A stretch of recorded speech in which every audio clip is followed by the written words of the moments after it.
Welcome, y'all, back to another episode. We have a very special guest, Sunny. Welcome. Hi, thank you. Of course. So, I just want to ask you, how are you doing today? Just a little mental health check in before we get into it. It's great. I feel that I do so much better when it's sunny outside and I live at the beach, so it's a good day today. Oh, we love that. Okay, I so the first thing we're going to talk about is self-care. I just want to ask you, do you have any self-care routines that you do personally that you recommend to anybody? Yeah, so I've been a runner I'm 53 and I've been a runner for like 35 years.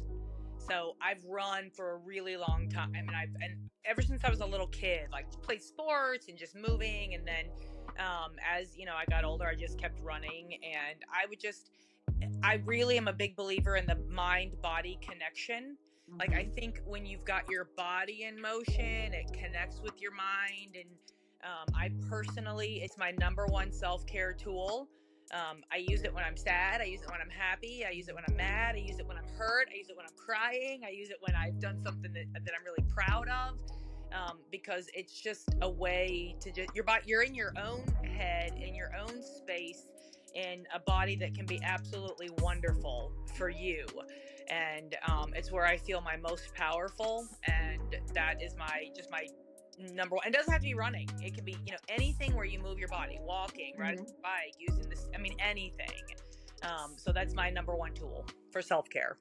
So how do you navigate, being active with your busy schedule, when you're feeling like you need the self-care and you want to get active, but you're busy as well. So how can you navigate through that? Yeah, so it takes a commitment. So I'm not working right now, so that's lucky. Yay for me, right? But I worked a job that was 100 miles an hour. I supervised 300 people. So you have to commit, like, oh, I wish I had time. No, everybody has time for what they want time for. And so my time was at the crack of dawn.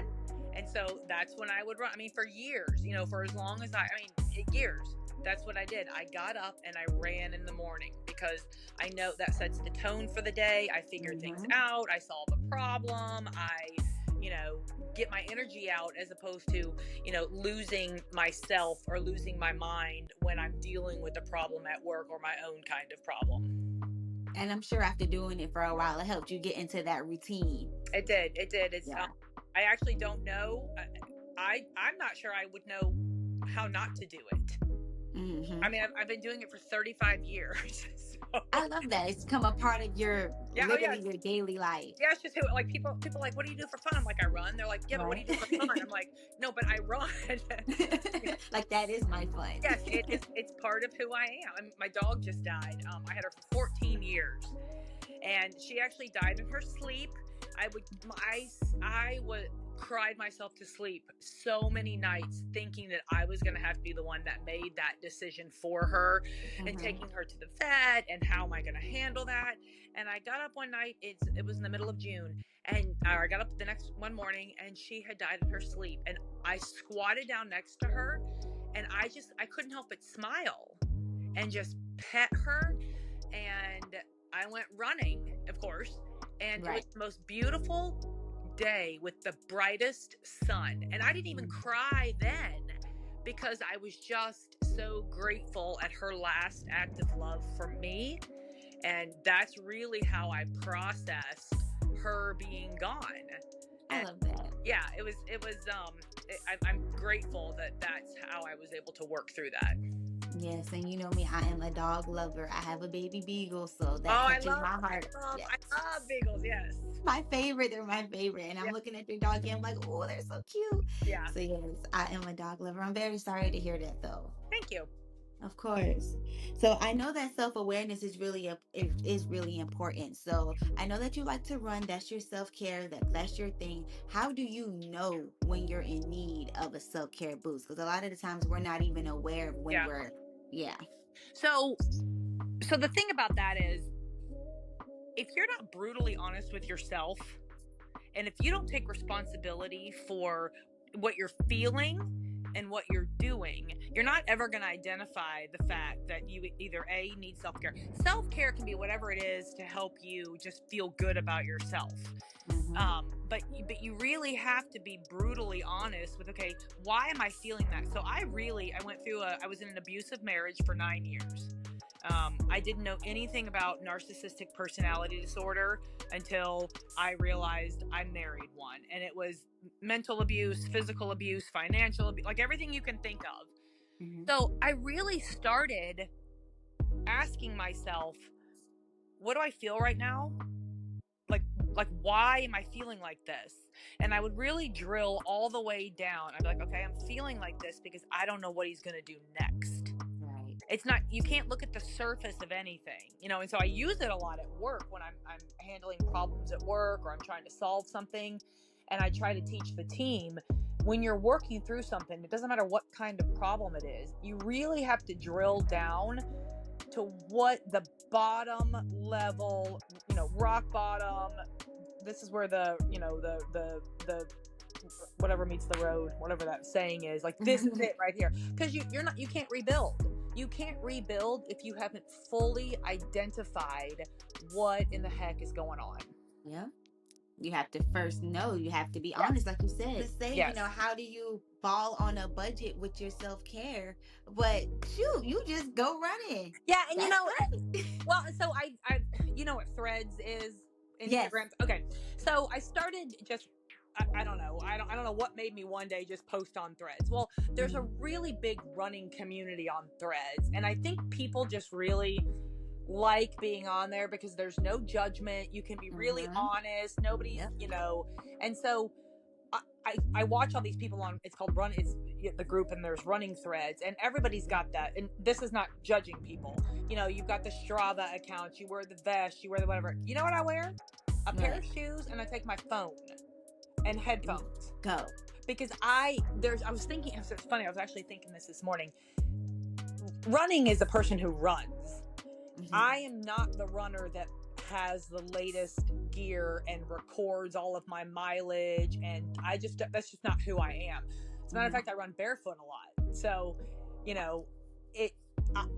find something that you can do, and you don't have to have the latest, the greatest. Influencers are really dangerous right now when you are in some sort of, gym or running or whatever, because if you let the influencers influence you, you'll get really caught up on, well, I gotta have this and I gotta have that. When in reality, you don't need any of that. You need a strong body, and that doesn't cost you money. Maybe shoes, but other than that, it doesn't cost you money to have a strong body. And that's with everything you're trying to do, perfecting your craft. I know a lot of people, they want to podcast and they think they have to have the most expensive camera when you can just use the phone that you already have. Yes. And just go out and go do what you want to do. As long as you're passionate about it, as long as you're being true to yourself, just go ahead. That's right. Yep. So how do you know when it's working? Like, how do you know, okay, I'm running, my self-care is getting better? Like, how do you know you're feeling better? So it's a feeling. And the one thing, so I have a diagnosis of PTSD based on my marriage. And I use that term very loosely because that's not what it was. But, and then unfortunately for me, I also had a supervisor who was a bully, and that came on the tail end of after, being with the narcissist. So that was hard for me also. I tell people, and I don't talk a lot about what I went through. I do now, because if I say something that can help someone else, then that's reason for me to tell my tiny little story in this great big world. So when you go through a trauma, there's a difference between if you go through something bad in your life, like let's say your parent dies. I mean, that's awful, and going through that is just excruciating, but it's also life, and we can understand why that happened. Trauma is when you can't understand why in the world it happened. And so it doesn't ever leave your body. And as a matter of fact, a lot of times it alters your brain, and it is a form of brain damage. How you process situations, how you process problems, how you respond to triggers, all of that is forever altered in your body all the time. So I tell people are like, oh, you need to heal. Not saying to me, but people are like, oh, I want to heal. And I'm like, you have to be really careful with the word heal. It's not stitches that you're going to heal from, because the trauma doesn't ever leave your body. It will be with you for the rest of your life. What you learn is how to manage when you can feel your heart rate elevating, or you can feel like you're about to go into a situation that makes you anxious, or you can't turn your brain off at night to go to sleep. You really learn how to manage the trauma inside your body. And I personally, because I'm brutally honest with myself, I can feel it. Like I can feel it at the beginning of my run. And when I say sometimes I just cry the whole time I run, I do. I just cry the whole time. Let it out. Just let There's it out. nothing wrong with that. There's nothing wrong with that. And I don't, I have a college degree. I come from a family. My parents been married 56 years. I come, straight middle class, boring, as boring as you can get. That was me. And a lot of times people are like, wow, I can't believe that. I can't believe this happened to you. You let this happen. And that's when I say to them, forgiving myself is the hardest part of all of this. But that's how it did happen, because I love so hard. Right. And I wanted to love somebody, to not love, not that I wanted to love somebody, when I believed all the lies and all of the woe is me. And so what did it make me do? It made me want to love this person harder so they could feel love. So those are hard things. And the hardest thing for me is actually forgiving myself, because I did it. I said I do. So, and that will never go away. I work on that. And some days I'm like, oh, I feel so good, I've forgiven. The other days I'm like, you know what? You can go straight to hell. So it's the process. Yeah. And people are like, how you doing? I'm like, I hate when people that know me are like, how are you doing? And I'm like, why are you asking that question? Right. Because if you knew anything about anything, or you cared to research anything, you would understand you don't know how you're doing a lot of times. So I'll say, like, right now, I'll say it's a good day. Like, today is a good day. Yesterday was not. Right. Tomorrow we don't know. And tomorrow we don't know. But no matter what, I'm going to get through it and, wake up and try again the next day. Yeah. One day at a time is all we can do. Yep. So as we are talking about trauma, we touched on it a little bit, and then you talked about your marriage, which we're saying very loosely, and the PTSD and the narcissism that you endured from that. Can you just speak a little bit about how that can impact somebody's sense of self? Oh. So a narcissist is drawn to things that they don't have. So if you are self-confident, if you are courageous, if you are, larger than life, those are the things they don't have. And so they're going to, at least certain kinds of narcissists, they're going to look for those types of things. The only way that I made it out of this marriage is because I wouldn't give that to him. He didn't get that from me.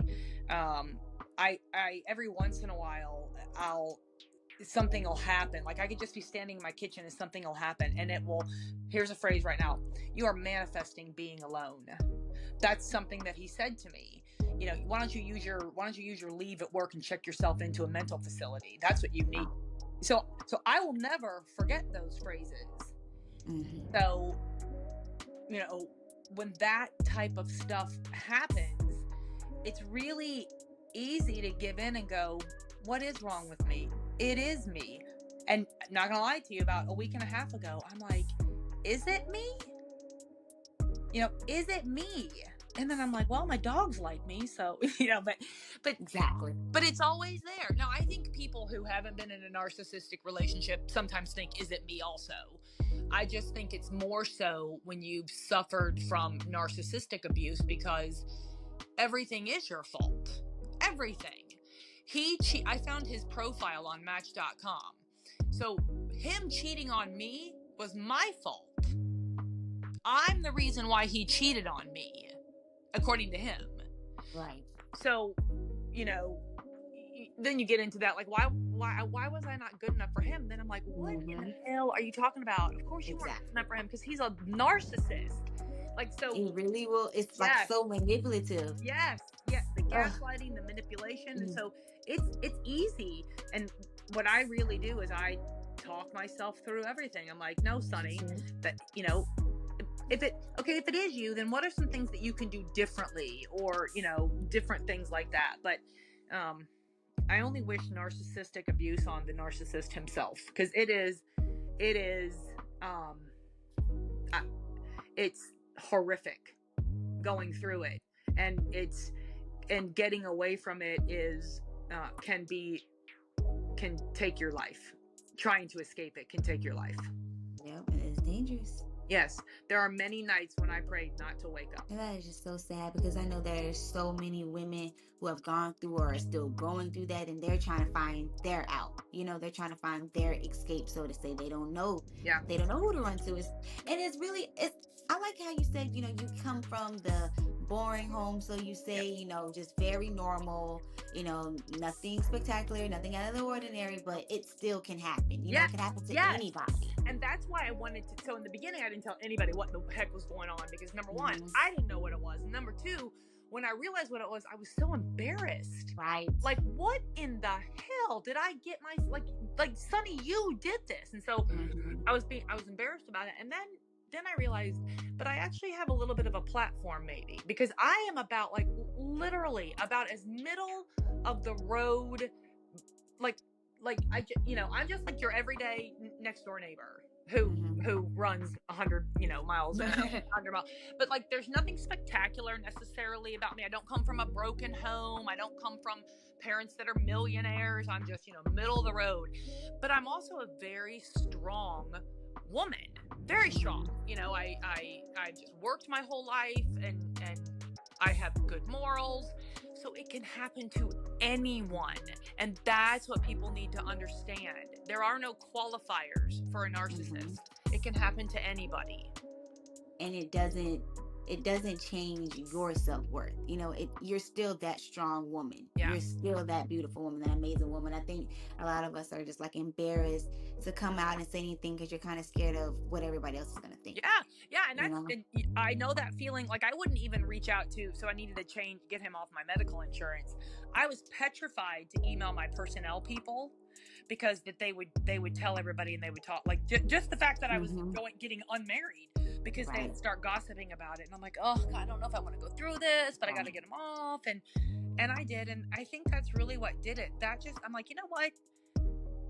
I'm not going to let them make up stories about me. I'm going to put my own. Not that everybody got my business, but I'm like, no, I married a narcissist. And then I just start, and, like, people would say something to me. I'm like, yeah, I did. And this has been going on for 9 years. And they'd be like, what? Because I'm not the person that just shares and gossips and things like that. And so there were several people that reached out to me when I started going through the separation process. There were several people that reached out to me and was just like, and so I started posting on Facebook, and they were like, I can't tell you how much this has helped me, because I was embarrassed to say anything. And so I'm 5'10". I'm like, I'm like a giant.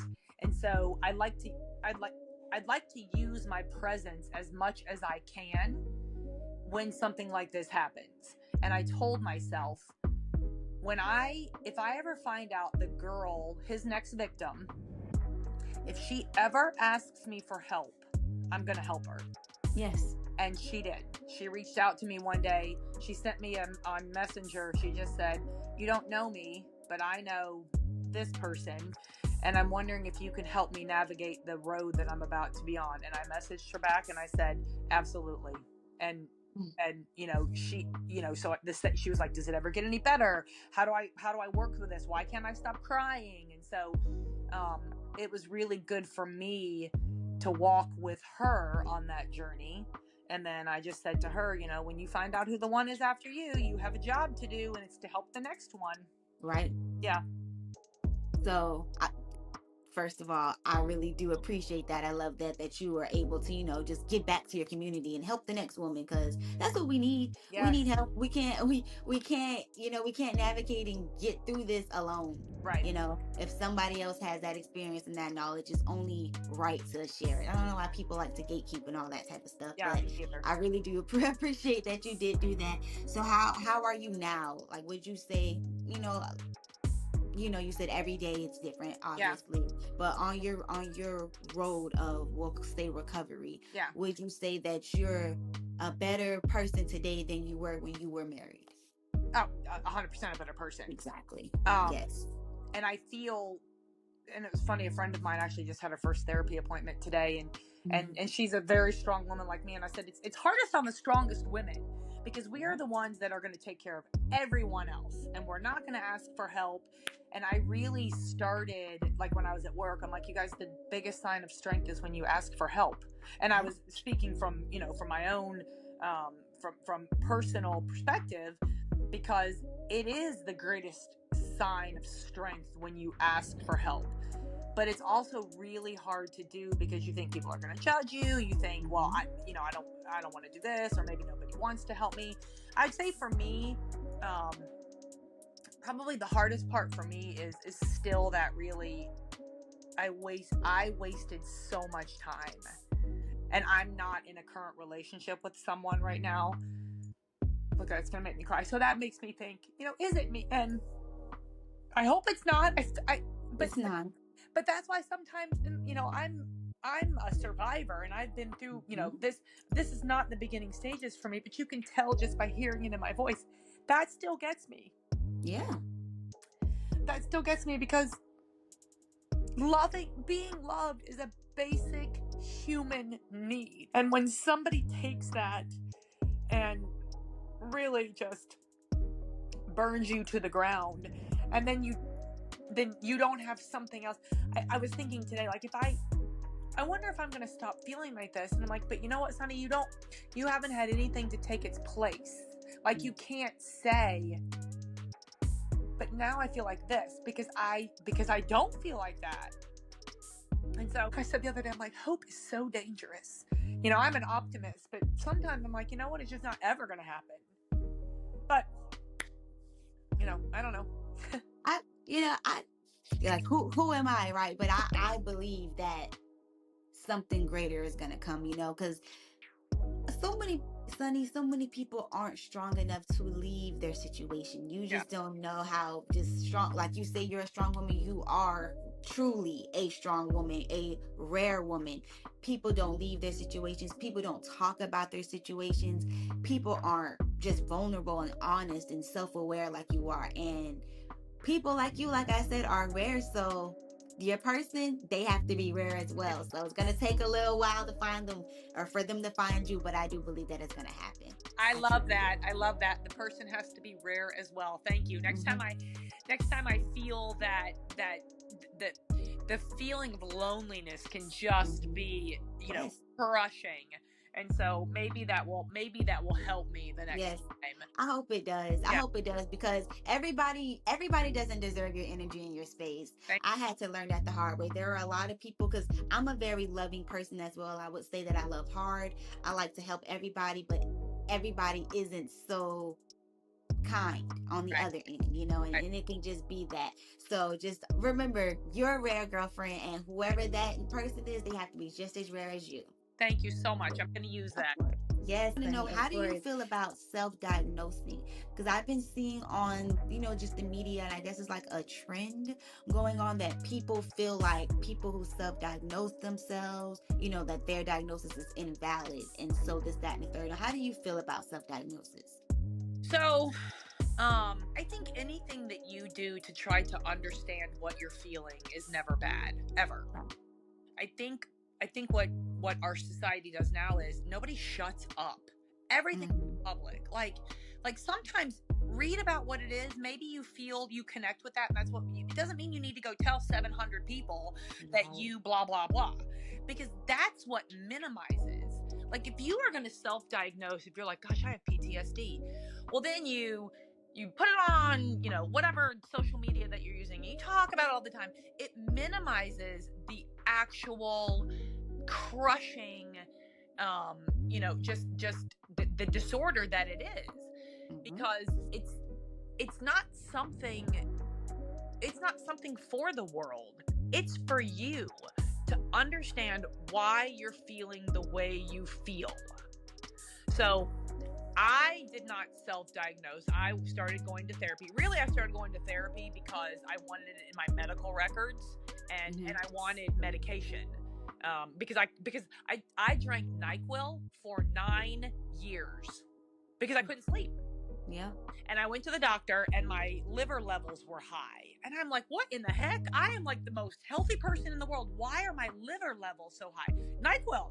And NyQuil has alcohol in it. And so I had no idea. And so I started going because I wanted to be able to get sleep medication. And I take hydroxyzine. I'm like a robot though, so I have to take a really high dose. I take 200 milligrams to make me sleep at night. So I think anytime you're trying to explore what you feel and why you feel that way is not a bad thing. I think it's what you do with that can either minimize the diagnosis or the self-diagnosis, or you can really use it as a platform to, most importantly, save yourself, but also, be a beacon for someone else who, it's funny. My mom's going through some things right now. My dad,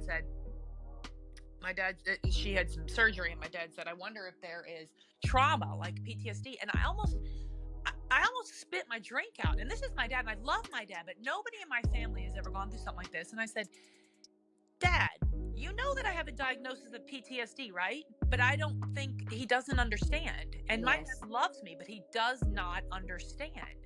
He doesn't understand if I go silent for a little while, it's because I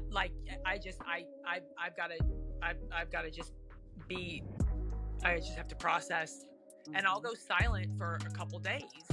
And I'm not ignoring people, I'm not whatever, but things got too much for me, and I just needed to take a step back, be in my own space, be in my own head, really drill down to what I'm feeling. And so my own family does not understand. And you really have to learn how to just process that.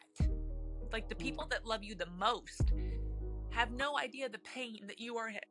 That is so deeply true, because just like you said, it's like you come from a good home, and a lot of the times people, if you don't experience it, you don't know about it. And if you don't take the time to read about it and learn about it, you'll never know. And you may think you'll know surface level things, but you don't really know how someone's feeling. Yeah, and then you get like, well, I feel this, like, oh, Sonny's not going to do it, or Sonny's not, and it's not. That's not what it is. That's not what it is. Right.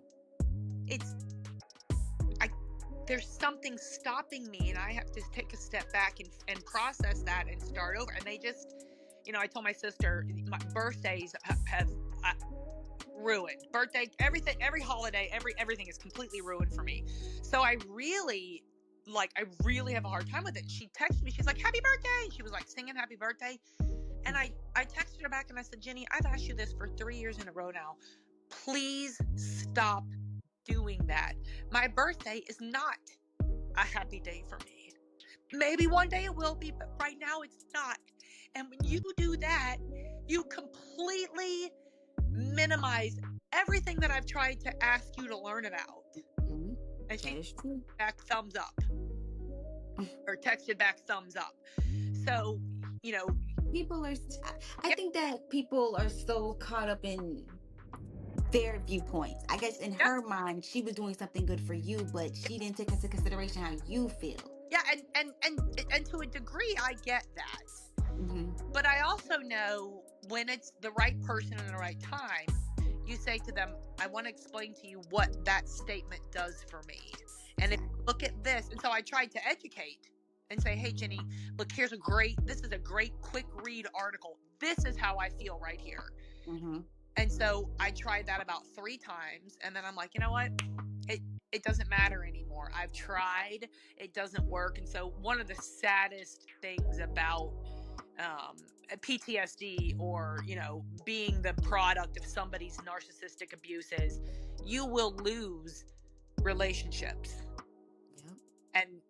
And the relationships that you never thought you would lose. And so there's another form of loss and grieving that you go through because of that person.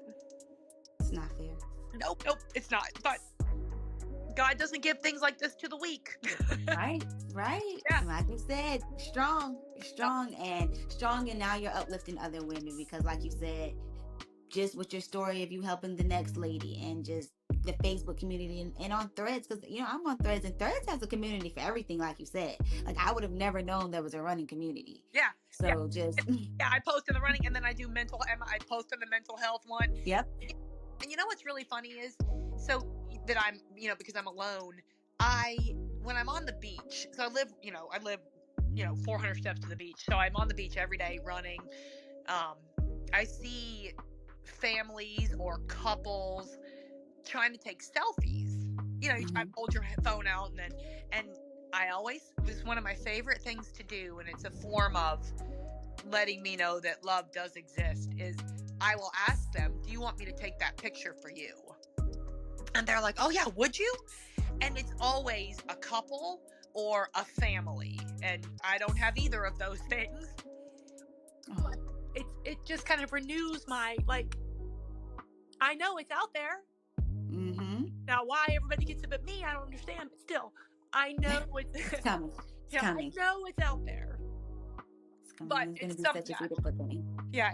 I love that you're not losing yourself in this process, though. So many people, they turn cold. Yeah. No, I don't. So my neighbor, my neighbor, he's an elderly gentleman. He was like, and so the person that I married has been to this house before.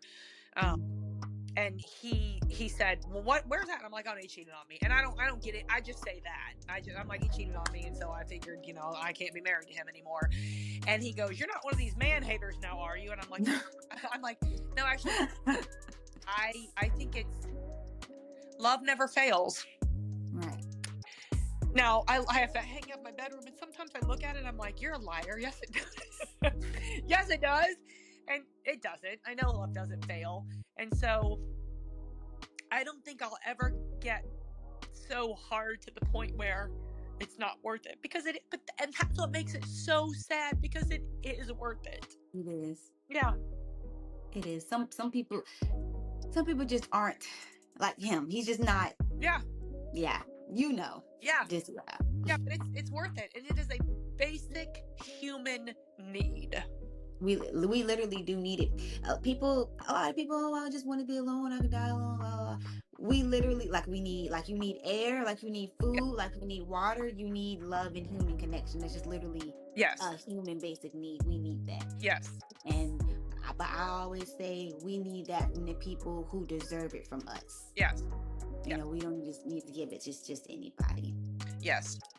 So how do you believe that your relationships can get strengthened after this, like with your family and friends or anybody? Do you think that there's a way that you can rebuild these relationships, or they can rebuild these relationships with you? I think relationships can be rebuilt, but they will be forever altered. Right. So I lost a very, very dear friend of mine because when you are married to a narcissist, you are not allowed to feel anything, because anything you say, all of your feelings are just completely ignored, so for years, I never got to express. Well, I learned very quickly not to do it. I didn't get to say, God, that really makes me mad, or, oh, this is really frustrating for me when you do this, I feel like I didn't get to do those things. And so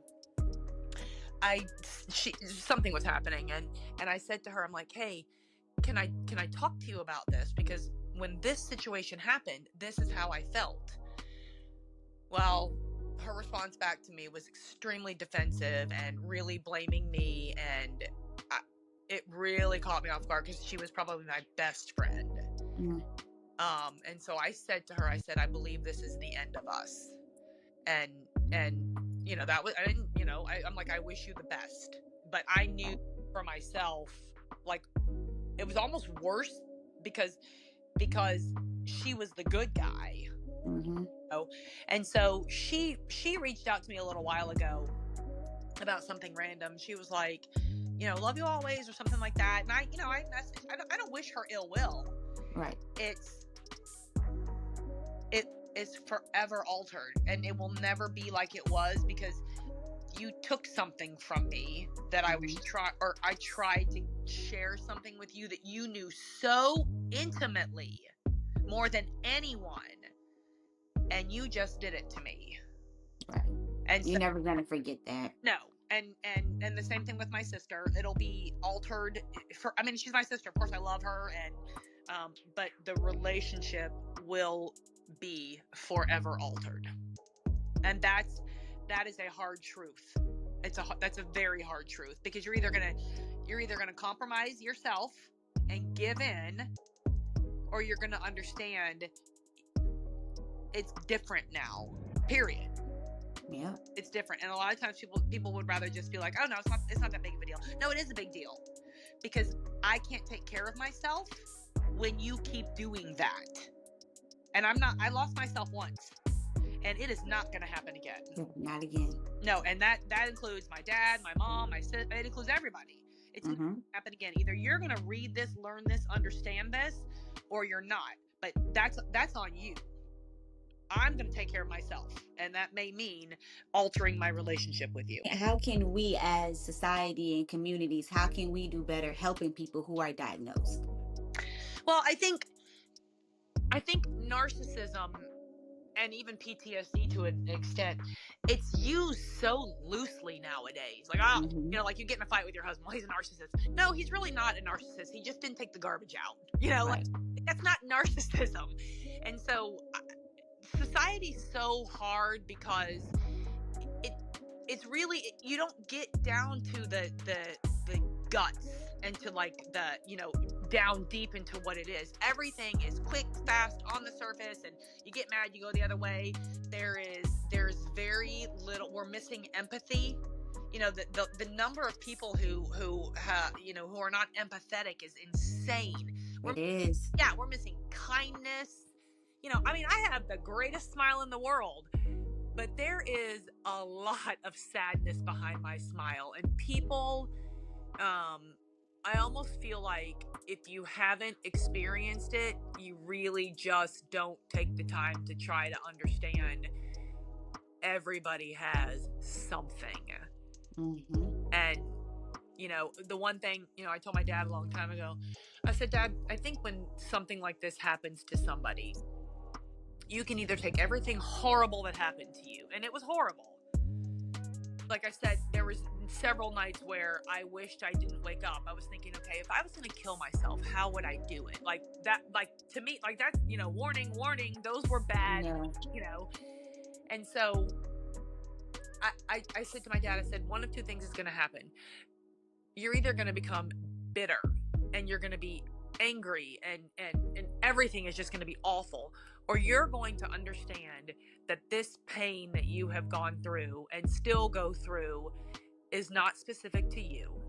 There's so many people. And so if you have an opportunity to be kind to someone, if you have an opportunity to say, hey, can I help you with that? If you have an opportunity to stop when somebody's doing something and say, I'll give you an example. I was in the airport a little while ago, and this man, an elderly man, was walking, and his shoe came untied.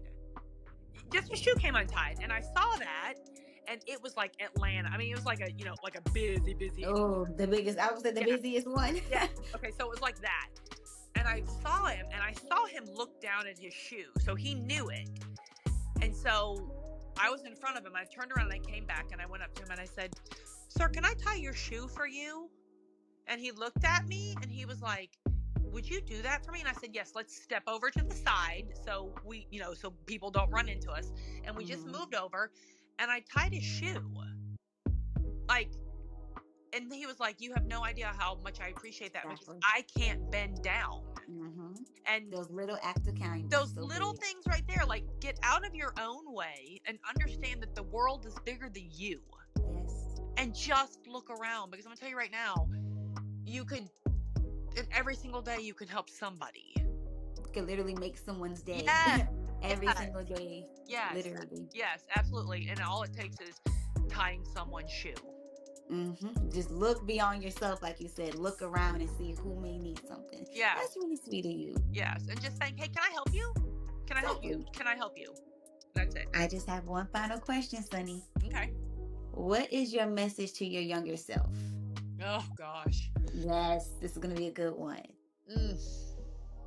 So the number one most important lesson that I learned out of all of this, besides the kindness and the empathy, I mean, because I was never a mean person, Mm-hmm. but the number one, and I don't know if this holds true for everybody, but I have always been, I'm an introverted, so I'm not like, I don't want to go out and hang out with tons of people, and I never Same. have been.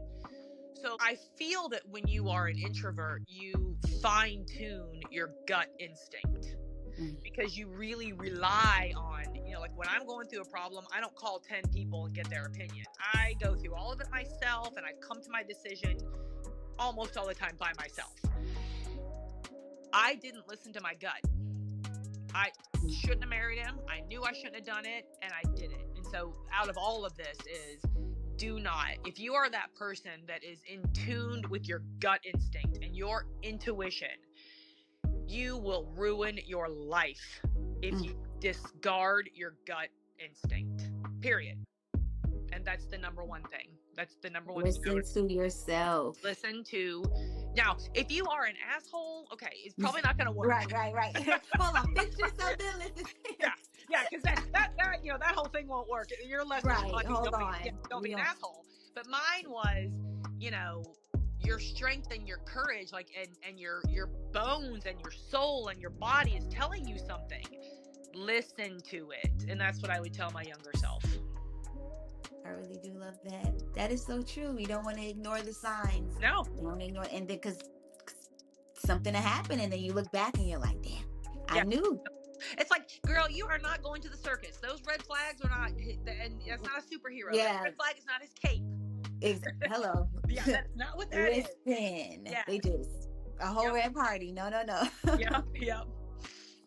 Well, I really do appreciate you coming on the show, Sunny. You have been amazing. Thank you. Of course. Is there anything else that you want to share? No, I just want to say thank you for you've given me another tool in my arsenal for, and it's really hard for me to say I'm rare, but I'll practice saying that, and then that will help me with, so you can't just be with anybody. You're looking for somebody rare. And I maybe that's why I'm supposed to be on this right now with you, just to hear that. I've never heard it before, and I am grateful for you sharing that. Thank you. I'm grateful for you. I'm grateful for this new connection that we have. Of course, you can always contact me. Yes. Remember, y'all, you are amazing. You are worthy. You are blessed, and you are the best. We'll see y'all next time. Thank you. Bye.